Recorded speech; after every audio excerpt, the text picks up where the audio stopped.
the last survivor of the ghost ship. I've been staring at this blank page for hours. I don't know why I feel compelled to write it all down. It's not like anyone will believe me. Hell, I wouldn't believe me. Trauma-induced delusions. Survivor's guilt. That's what they'll call it. Whatever cute little label they slap on this madness, it doesn't matter. I know what I saw, and I know it wasn't just in my head. I worked aboard the Coldwater Marlin for 5 seasons. 5 miserable winters hauling nets in the North Atlantic, a place so cold it chews through layers of gear like it's nothing. You don't work on a boat like the Marlin because you want to, you work there because you've got nowhere else to go. We were a rough lot, guys with bad habits, bad luck, or both. Drunks, debtors, and drifters. Hal Foster, the captain, once said that the Marlin didn't run on diesel, it ran on desperation. He wasn't wrong. We even earned the reputation as the Foster kids. Ask around and they'd tell you why. They'd say, ain't no other daddy wants them. They weren't wrong. But none of us cared about that all that much. We had a job and the captain treated us all right. That being said, the ship itself was an old beast. Rusted at the seams, groaning like an arthritic old man with every swell. Inside it was worse. The walls were streaked with salt and grease, and the air smelled like rotting fish and diesel fumes. Everything felt damp, like the ocean had already started claiming her. Looking back, maybe it had. We'd pushed farther north than usual on that trip, chasing rumors of a dense shoal that would make the cold and misery worth it. Hal was restless this go-round. He spent his time chain-smoking in his cabin and muttering over the charts. Something about this run felt. But we ignored it. You should never ignore it. The nights heading up there were the worst. Out in the open sea, the darkness comes alive. The sea whispers and howls, and the cold seems to rub up against you, searching for cracks to slip through. And sometimes, if you stare out at the dark water too long, you start seeing shapes, things that move too fast to be fish. I always told myself it was just exhaustion. You end up telling yourself a lot of things out there. But all that was before we found her. It was just another haul at first. The winches screamed as the nets came up, the load heavier than expected. The guys were already cracking jokes about a big payday. Then Carlos froze. What the hell is that? I didn't see it at first, just a writhing mass of fish scales and seaweed. But then something shifted and I saw her. Pale color. Too smooth. No shimmer. Human skin. She was small, no older than 8, her body tangled in the net. Her lips were sewn shut with rusted fishing wire and iron fishing hooks. The flesh was swollen and raw. It wasn't the work of a surgeon. It was crude, violent, and old. And yet she was alive. Her chest rose and fell in shallow breaths. Her hair clung to her face, matted with seaweed. But her eyes were the worst. Wide open, staring but seeing nothing. The same look as the mountain of fish pressed against her. Pull her out. Hal barked over the intercom, but his voice cracked, a sound I'd never heard from him before. Carlos and Jake hesitated, then reached into the net, their hands slick with fish slime. They laid her softly on the deck like she might shatter, but she didn't move. What do we do? Jake's voice shook. He looked to Hal, but Hal was just standing in the wheelhouse, staring through the glass. Carlos didn't wait for an answer. We can't leave her like this, he said, pulling out his knife. I wanted to stop him. I wanted to shout at him to stop and think. That whatever was going on here wasn't possible. But instead I just stood there and watched as he began cutting the wire. The girl didn't flinch, didn't make a sound. When the last piece came free, her lips parted, blood trickling down her chin. Then she opened her mouth. It wasn't a scream. It wasn't a word. It was a drone, low and humming. A noise that seemed to crawl into your ears and settle inside your skull. It wasn't loud, but it filled the air, vibrating in your bones, thrumming in your chest. Carlos stumbled back, clutching his ears. What is? He started to say, but he didn't finish. He turned and walked straight to the edge of the deck. I didn't understand what was happening. None of us did. Not until Carlos climbed over the railing and jumped. God help me, I didn't try to save him. None of us did. The splash stole the silence. Then the girl sat up, her lips moving, the note growing louder. She crossed her legs and tilted her head like she was singing a lullaby for her classroom. I can still hear it sometimes. The song, it wasn't just a note. It was something profound, something that scratched its way into your brain and dug its claws in. The memories are coming back like a flood now, overwhelming me, choking me with details and visions. I can't write this fast enough. Fuck, I wish we just tossed her back. Sorry. This is hard to write. I'll keep going. So, Carlos was the first to go, but he wasn't the last. After he jumped, we just stood there, dumbstruck, staring at the dark water where he disappeared. It was Will who broke the silence, running to the edge, shouting, "Carlos!" His voice was raw. He bolted to the railing, leaning so far over I thought he'd fall too. "Carlos, get back to the surface. We'll toss a line." He scouted over the railing, scanning the waves, but there was nothing. No sign of him, no thrashing, nothing but the endless churn of the sea. The girl didn't move. She just sat there on the deck, dripping wet, her head tilted slightly to one side like she was listening to something in her ear. Her lips were moving, but that song. God, that song. It wasn't just in the air, it was in us, oscillating our teeth, buzzing behind our eyes. "Shut her up." Hal's voice cracked over the intercom. He was still in the wheelhouse, watching everything but not coming down. "Get her to stop." Jake was the one who went for her. Big, gruff Jake, who never flinched at anything, stomped right up to the girl. "All right, that's enough," he bellowed. He grabbed her by the shoulders, shaking her like she was a misbehaving kid. "Hey, shut it. Stop." She didn't even look at him. Her eyes were blank, unfocused, like she wasn't really there. The sound kept coming, growing louder, sharper, like it was burrowing into our skulls. Jake's grip loosened and he stumbled back, clutching his head. "Make it stop," he muttered, his voice cracking. "Make it stop, make it stop." And then he turned, slamming his head into the steel wall of the cabin. Once, twice, 3 times. The wet, sickening crunch of bone and flesh made me want to gag, but I couldn't look away. Blood smeared the wall in streaks, but Jake didn't stop until he collapsed to the deck, his face unrecognizable. His head concaved. That's when the real panic set in for us. Will bolted for the door to the crew quarters, screaming something incoherent. Danny, the youngest of us, just stood there, shaking, tears streaming down his face. "What's happening?" he kept whispering like a prayer, like someone was going to answer him. The hum pulsed, vibrating through the deck beneath my feet. I felt drawn to the edge, my legs carrying me closer, unbidden, shaking like rubber. I don't know how I stayed upright. Maybe it was shock, or maybe some part of me was already detached, already giving up. I don't know. All I know is that the sound was getting louder, more insistent, more melodic. I looked over the railing and that's when I saw them. At first I thought it was debris, bits of nets and waste bobbing in the waves. But then I saw their faces. Children's heads.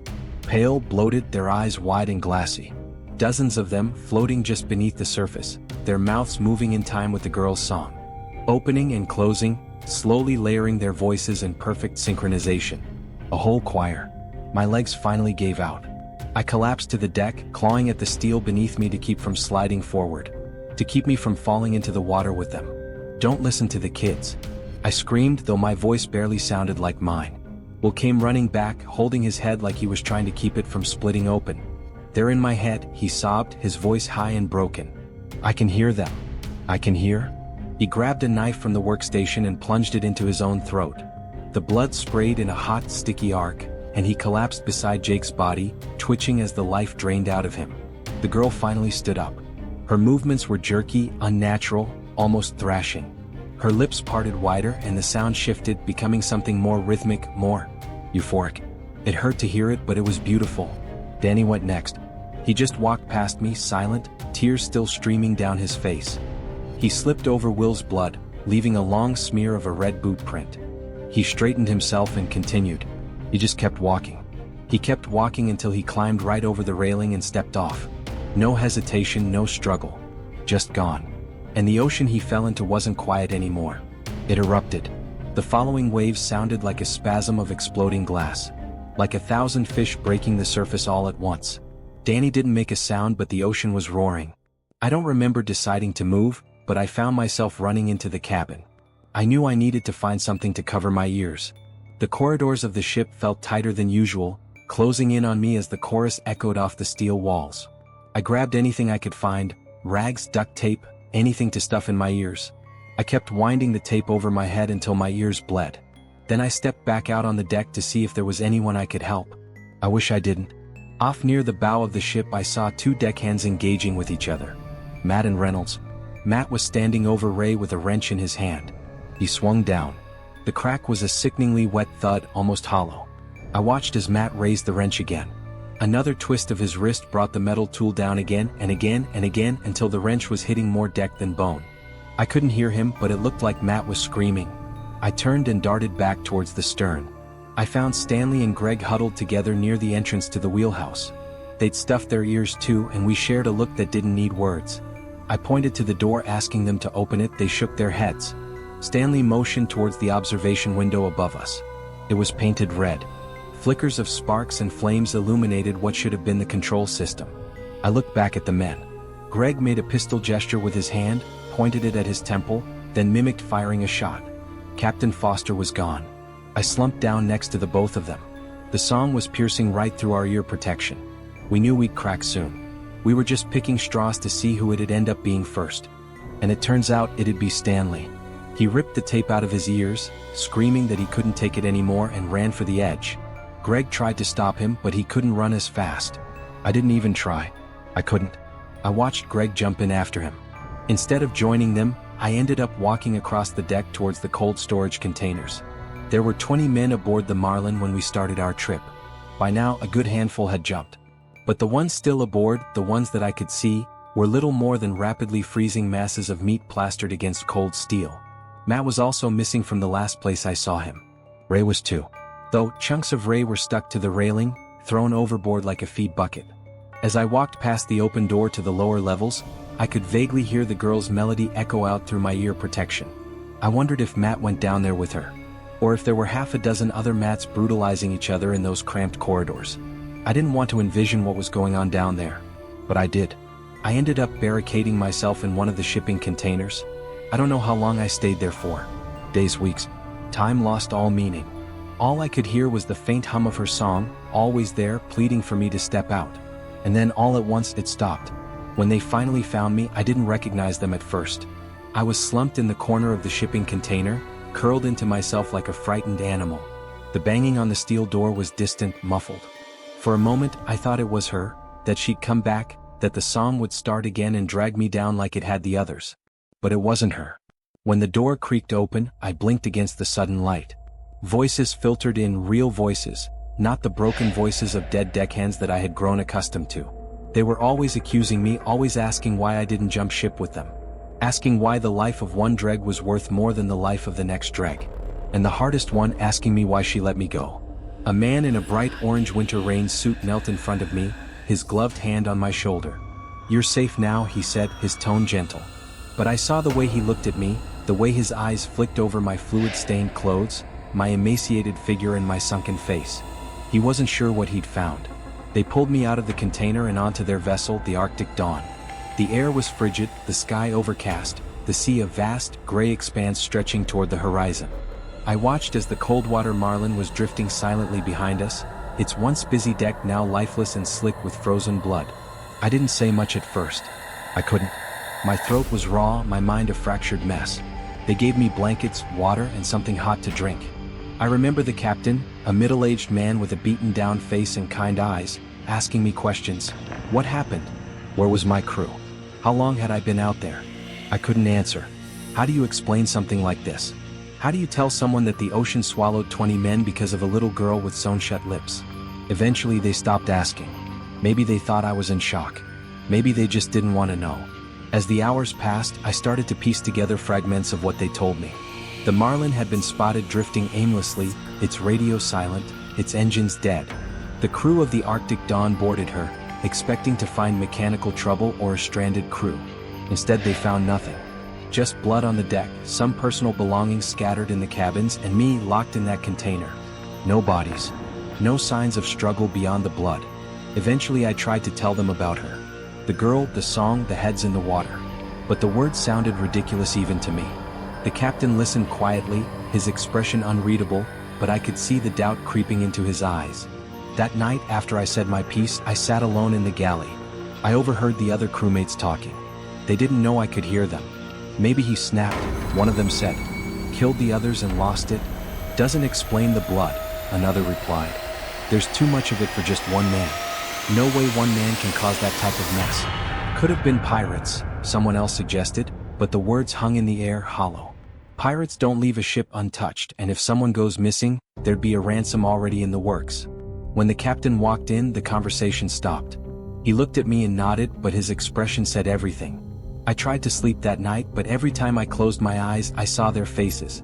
Carlos stepping off the deck, Jake's skull caving in against the wall, Danny's vacant stare as he walked into the sea. And her. Always her.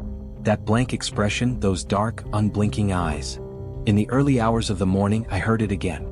Faint, almost imperceptible, like a hum carried on the wind. I bolted upright, my heart hammering in my chest. I ran to the deck, desperate to convince myself it wasn't real. The ocean was still, eerily calm under the gray light of dawn. But I saw something, a ripple, a flicker of movement just beneath the surface. And then they appeared. The heads. Not dozens this time, but hundreds, bobbing silently in the water, their mouths opening and closing in perfect rhythm. I backed away, trembling, but I couldn't look away. Their eyes locked onto mine, and I felt it again, that pull, that irresistible urge to join them. I screamed for the others, but by the time they came, the water was empty. Just waves and wind and the endless gray horizon. They think I'm crazy. Maybe I am. But I know what I saw. And I know it's not over.